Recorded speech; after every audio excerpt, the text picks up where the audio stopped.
Hello everyone, welcome back to my channel. मैं हूं आपका प्रतीक शिंदे।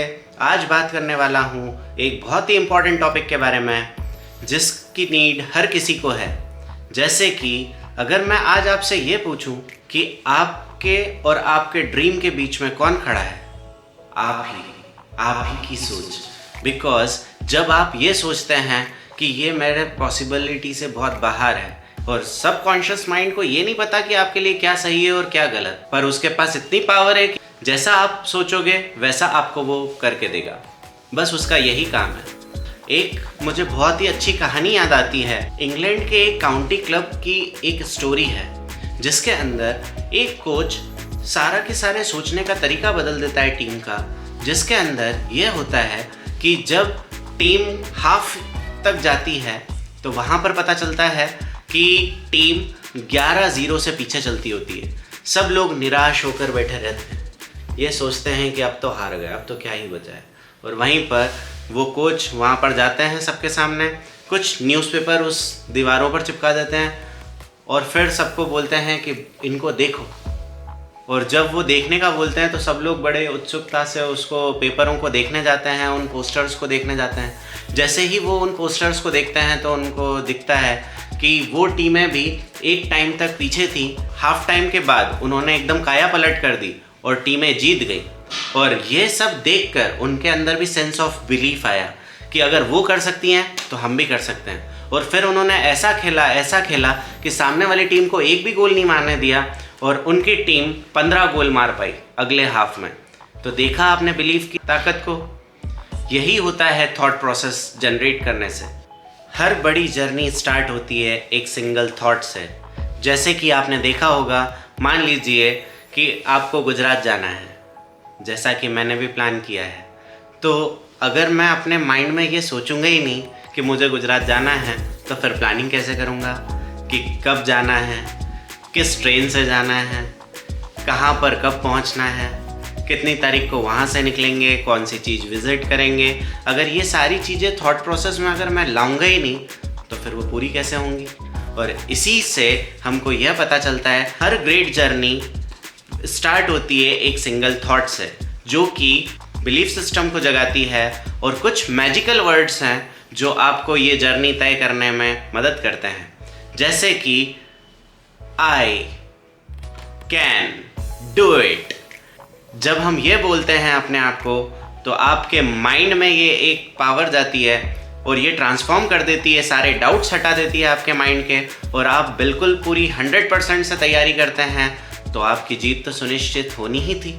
और इसीलिए कहा जाता है कि जब भी आप डाउट्स में घिर जाएं, चैलेंजेस आ जाएं आपकी लाइफ में, तो आप अपने आप को सिर्फ एक चीज़ बोलिए कि I can do it and you will definitely going to do it. जब आप अपने आप पर बिलीव करते हैं तो आप अनलॉक करते हैं ऐसे सीक्रेट्स को, अपने अंदर छुपी हुई ऐसे खजाने को, ऐसे ट्रेजर को, जो कि मदद करेंगे आपके हर सक्सेस आपके तरफ अट्रैक्ट कराएंगे और आप जो चाहोगे वो आप पा सकोगे।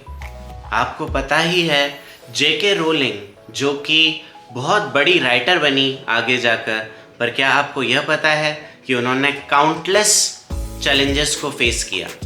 और ये काउंटलेस चैलेंजेस कुछ ऐसे थे जिसके अंदर उनको गवर्नमेंट की बेनिफिट्स के ऊपर भी जीना पड़ा। मतलब एक टाइम तो इतनी दयनीय स्थिति हो गई थी जहाँ पर रेंटेड अपार्टमेंट में भिखारियों जैसा जीवन इनको जीना पड़ा। और उसके बाद भी बिलीफ सिर्फ एक ही था कि जो मैं स्क्रिबलिंग कर रही हूँ, जो मैं लिख रही हूँ, वो एक न एक दिन जाकर मुझे सक्सेस दिलाएगा। बहुत सारी प्रॉब्लम्स आई, उनके हस्बैंड ने भी उनको छोड़ दिया, वो अकेली पड़ गई, चाहती तो बस दुनिया के सामने रो सकती थी, अपना दुखियारा जीवन लेके चल सकती थी और शायद इसी को अपना फेट समझ के जी सकती थी। पर उन्होंने इन सब चीज़ों को नहीं माना। उन्होंने अपने बिलीफ सिस्टम पर यकीन रखा और उस बिलीफ सिस्टम के थ्रू उन्होंने हैरी पॉटर लिख दी। और फिर जैसे ही हैरी पॉटर कंप्लीट हुई तो बहुत सारे पब्लिशर्स उनको मना करने लगे, हम नहीं छापते ऐसी चीज़ें, क्योंकि आपकी तो फिक्शन है, मनगढ़ंत कहानी है, कौन पढ़ेगा, आजकल तो ऐसी चीज़ें पढ़ी नहीं जाती। अब आप सोचिए, घर की दयनीय स्थिति, लाइफ में चैलेंजेस, सब दूर इतने सारे चैलेंजेस, और हम सिर्फ सोच भी नहीं सकते इतनी न्यूमरस चैलेंजेस को उन्होंने फेस किया, और उसके बाद पब्लिशर जब उनको ना कहते होंगे तो क्या बीतती होगी उनके ऊपर। और ये सारे काउंटलेस चैलेंजेस को पार करके एक पब्लिशर ने जब उनको हाँ किया, और उसके बाद तो हिस्ट्री ही बन गई। आज भी वो मिलियंस ऑफ डॉलर कमाती हैं, और सिर्फ उसी बुक की सीरीज से, जिसका नाम था हैरी पॉटर। एक और रियल हीरो की बात करूं तो उनका नाम था निक वुजिसिस। अब ये जो थे पैदा ही हुए थे बिना हाथों के साथ, बिना पैरों के साथ। हर कोई बुली करता था, ए कहाँ जा रहा है, इधर बैठ जाओ, इसको तो उधर ही बिठा दो, ये क्या करेगा लाइफ में, कुछ नहीं कर पाएगा। और फिर आज वो सबसे बड़े मोटिवेशनल स्पीकर बन गए।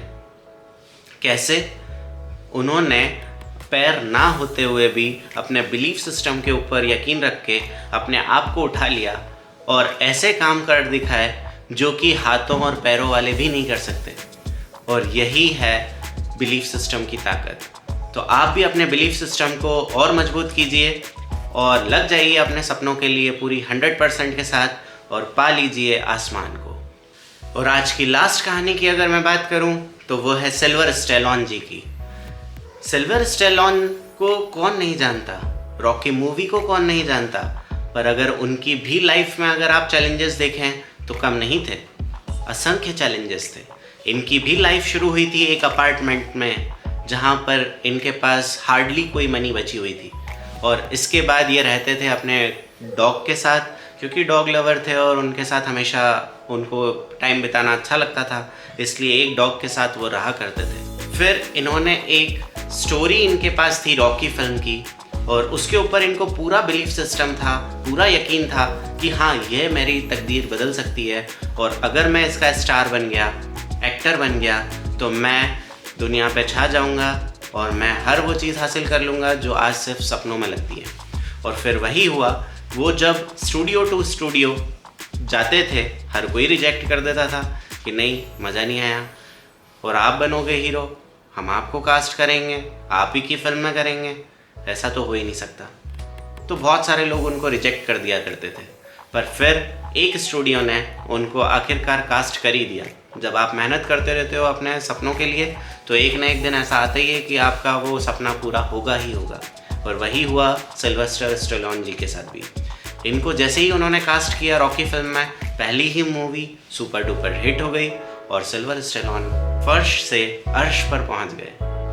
होप करता हूँ आपको आज का ये वीडियो अच्छा लगा होगा। मिलते हैं अगले वीडियो में कुछ और जानकारियों के साथ। तब तक के लिए रखिए अपना ख्याल। Keep smiling and good bye.